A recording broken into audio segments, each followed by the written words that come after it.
Well, the French Prime Minister says he should know by Wednesday if he can save the government. Hours after announcing his resignation, Sébastien Lecornu said he was asked by the French President Emmanuel Macron to hold talks with political rivals one more time. Earlier, Lecornu said you can't be Prime Minister when the conditions simply aren't there. There are a lot of red lines in the mouths of many, at least some, not everybody. There are rarely green lines. However, the very principle of building a compromise between political parties is to be able to combine green lines and take into account a certain number of red lines. But we cannot be at both extremes. Lecornu quit just hours after revealing his cabinet of largely centrist ministers from Macron's party.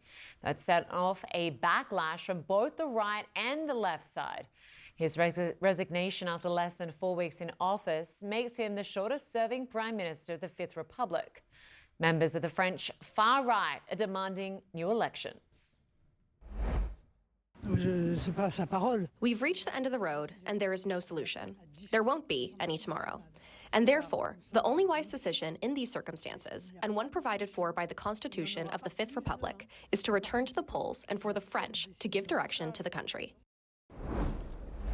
I want to go to Los Angeles and welcome CNN European Affairs commentator Dominic Thomas. Great to see you. Good to have you with us on this story. So 27 days, that's all it took for yet another French Prime Minister to resign. It has been called a shock resignation, but given what we've seen over the last few weeks, were you really that surprised?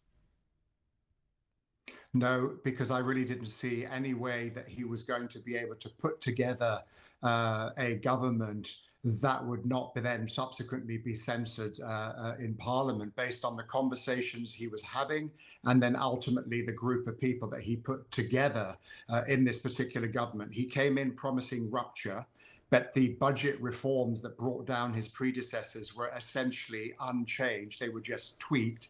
And then of the 15 ministers that he ended up appointing, all of them that held on to the major posts, 8 out of 15 were exactly the same as the ones that were there that his predecessor had selected. So ultimately, Lynda, he did not make the necessary inroads to convince people that this was going to be a valid government moving forward. And of course, when we look back on what transpired, France's political system has been in turmoil really since July of 2024 when President Macron called those snap parliamentary elections. Would you say we've been in a steady downward spiral ever since?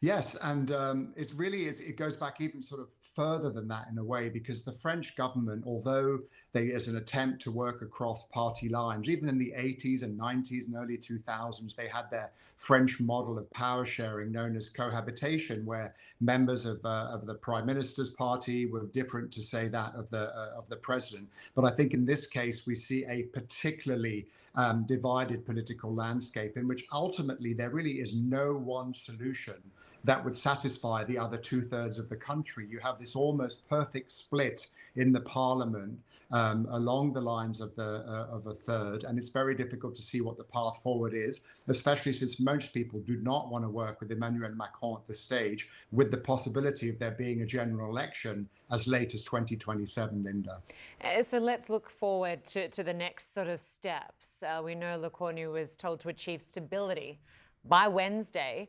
What does that actually mean in political terms? Well, I mean, ultimately, he's been given 48 hours to do this. So I think Macron has very little faith in the sort of outcome of this. I think what it does is it gives Emmanuel Macron a couple of days to think what his next steps must be, given the fact that there are rising calls for him to step down, which I think is highly unlikely, or to call further parliamentary elections, because I think the path of going back to the drawing board and identifying a new prime minister at this moment from either the far left, with whom he doesn't want to work with, or the far right is itself unlikely. And yet going back to the people, to the parliament, is unlikely to produce an outcome that would be favorable to Emmanuel Macron, to say the least, at this stage. I mean, certainly not favorable to him, but I'm wondering whether it might actually help restore credibility to the system. I mean, we've heard the resignation calls from both sides of politics now. Should he step down? Would it be better for France? Well, I mean, this is a very serious question. There's no precedent for this to happen. People are arguing that ultimately there is political chaos and paralysis, and ultimately he holds the responsibility there. The irony, of course, in this whole situation is that since he's unable to find a parliamentary path forward, in other words, to select a prime minister who comes with the support of this divided parliament, the power goes back and actually reinforces his position as president here.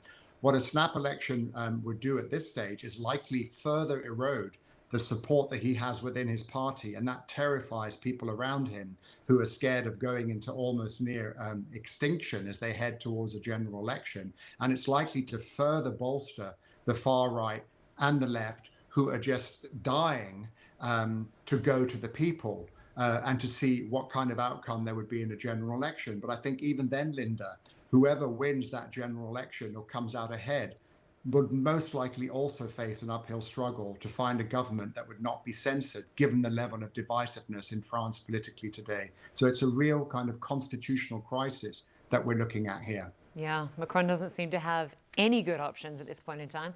Dominic Thomas, good to have you with us. We will talk again, no doubt, very soon. Thanks so much. Yeah, thank you, Lynda.